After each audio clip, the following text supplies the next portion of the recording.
So I'm in day 3 of our house construction, and as you can see, right now we're doing something called leveling. Yeah.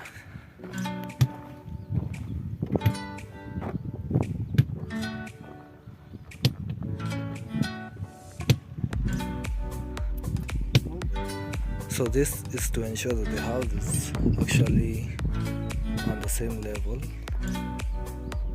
The gradient is okay, ndio mtu akiingia kusikue na issues ya nyumba kuna mahali haitoshani.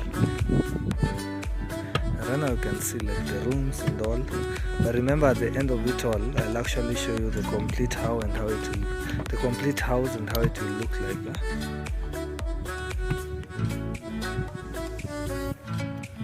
Yeah, so keep on watching.